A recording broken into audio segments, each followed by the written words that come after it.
It was a cold autumn evening when Natalie found herself standing on a quaint bridge in the heart of Marlow, a small town known for its cozy coffee shops and a riverside view that could make anyone stop in their tracks.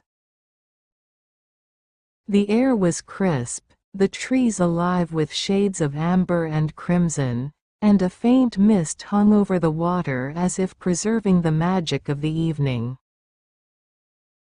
Natalie leaned against the railing, clutching a thin paperback book she'd been reading since she got there. She had a habit of carrying a book wherever she went, especially when she traveled alone. Her job as a freelance travel writer had led her to many beautiful places, but she'd rarely had the time to stop and appreciate them. Tonight, though, was different. Marlow wasn't part of any assignment. It was her escape, a town that she had chosen on a whim, hoping it would offer the solace she needed. Her peaceful evening, however, was soon interrupted by the sounds of a struggle. She looked over to see a man a few yards away, balancing several books in one hand and clutching a coffee cup in the other.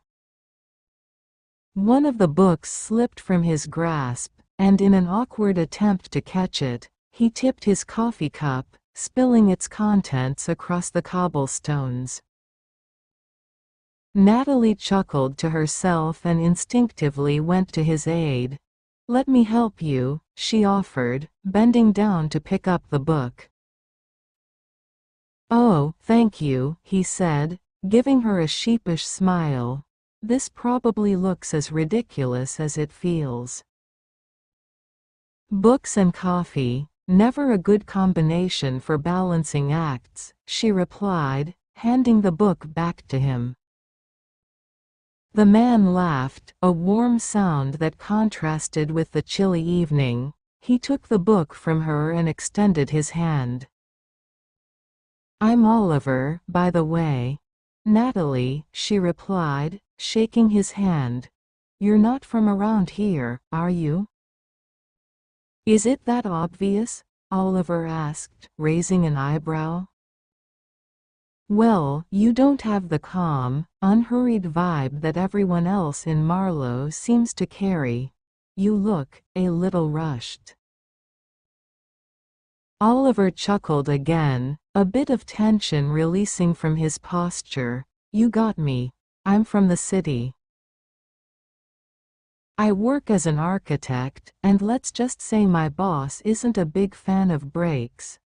But I had a few days off, so I thought I'd come here and clear my mind." Natalie nodded, understanding all too well. "I'm a writer, and sometimes the city noise drowns out any semblance of inspiration. Marlow's my little escape." Oliver's eyes lit up at the mention of her profession. "You're a writer? That's amazing. What kind of things do you write?" She shrugged, a modest smile on her face. "Mostly travel stories and local features. I get to explore new places, meet interesting people, like you." They both laughed, and Oliver's posture relaxed even more. He glanced at her book, noticing the well-worn cover. "Is that what you're reading?" Natalie nodded. "I've read it a dozen times, but there's something comforting about rereading a favorite story. It's like meeting an old friend." Oliver looked down at his own stack of books, nodding in agreement. "I get that. Some books, you just have to come back to." They ended up talking for hours. The conversation flowed as naturally as the river beside them. Oliver told her about his work as an architect, about his dream of designing something meaningful, a project that would leave an impact. Natalie shared stories from her travels, and they laughed over tales of missed flights, accidental language faux pas, and the quirks of living out of a suitcase. Finally, as the evening deepened into night, Oliver cleared his throat and looked down, almost shy.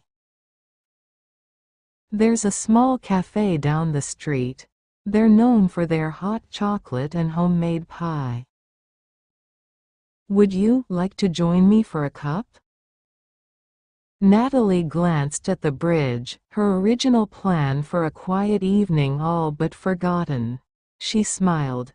"I'd love that." They found the cafe tucked away on a quiet street corner, its warm lights spilling onto the cobblestone sidewalk. The smell of cinnamon and chocolate enveloped them as they stepped inside, and the barista greeted them with a knowing smile, as if she'd already decided they were a pair. They ordered 2 cups of hot chocolate, and while they waited, Natalie noticed the way Oliver's gaze lingered on the small, charming details of the cafe. He seemed to appreciate the little things: the mismatched chairs, the antique clock ticking on the wall, the hand-painted sugar jars. "Are you always this observant?" she asked, following his gaze. He shrugged, a bit sheepish. "I guess I am. It's part of being an architect, I think. You notice things that others might miss. Like this place, it has character. You can tell it wasn't just thrown together. Someone put love into it." Natalie's heart warmed. She'd been to countless cafes, but she couldn't recall ever seeing one in such vivid detail. She realized then how easy it was to overlook the beauty around her, to get so caught up in capturing experiences for others that she forgot to savor them herself. Their drinks arrived, and they spent the next hour sipping hot chocolate and sharing dreams, ambitions, and fears. It was one of those rare conversations where time ceased to matter, where each moment felt like it was woven into something deeper.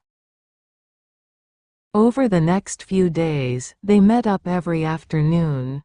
They took long walks by the river, shared sandwiches on park benches, and laughed at silly jokes as if they'd known each other for years. Each day, Oliver would tell her a little more about his world, and Natalie would listen, fascinated by the way he saw beauty in structure and purpose in design. And each day, Natalie would share a piece of herself, her thoughts about writing, the solitude of traveling alone, and the secret hope that one day, she'd write a story that would leave a mark. One afternoon, as they walked through the park, Natalie looked up at him, her heart pounding. "It's strange, I've known you for barely a week, but it feels like I've known you my whole life." Oliver stopped, turning to her. His eyes were soft, filled with something she hadn't seen before, something warm and gentle. "I feel the same way," he murmured. "I don't know what it is about you, Natalie, but you make me feel like I'm exactly where I'm supposed to be." They stood in silence, the world around them fading away. Oliver reached out, brushing a strand of hair from her face, his hand lingering against her cheek. And in that moment, Natalie felt a certainty she hadn't felt in years, a certainty that this, whatever it was real. On their last night together, they found themselves back at the bridge, watching the stars reflect in the water. Neither of them wanted to acknowledge the fact that Oliver would be returning to the city the next day, or that Natalie's own travel plans would soon pull her to another town. They stood in silence, each lost in their thoughts, until Oliver finally spoke. "I wish I could stay," he whispered, his voice barely audible. Natalie turned to him, her heart aching. "I know, but we both have our own lives, our own responsibilities." He nodded, his gaze never leaving hers. "I don't want this to end, Natalie. I want to keep discovering things with you, keep noticing the details together." She swallowed, feeling a lump form in her throat. She knew what he was saying, and yet, a part of her was scared. She had never allowed herself to rely on anyone, to believe in anything as unpredictable as love. But looking at Oliver, she realized that she wanted to take that risk. "I don't want this to end either," she said softly, her voice trembling. "But I don't know how we'll make it work." Oliver took her hands in his grip warm and reassuring. "Then let's try. Let's see where this takes us. I'll come to Marlow, or you can come to the city, we'll figure it out." She looked up at him, a small smile breaking through her tears. "Okay," she whispered. "Let's try." In the months that followed, Natalie and Oliver kept their promise. They met halfway between Marlow and the city whenever they could, stealing weekends and holidays to be together. They spent their time exploring small towns, discovering hidden gems, and savoring the little details of every place they visited. And with each adventure, their bond grew stronger. One winter evening, as they were curled up on a bench, wrapped in layers of blankets to keep the biting cold at bay, Oliver looked at her with a tenderness that melted her heart. "You know," he said, his voice soft, "I think I've finally found the project I want to design." She looked at him, curious. "Oh, what is it?" He smiled, reaching into his coat pocket and pulling out a small notebook. Flipping it open, he showed her a series of sketches, a cozy house nestled near a river, with large windows overlooking the water and a library filled with shelves upon shelves of books. "It's beautiful," she murmured, tracing the lines with her finger. "I thought we could build it together," he said, his voice barely a whisper.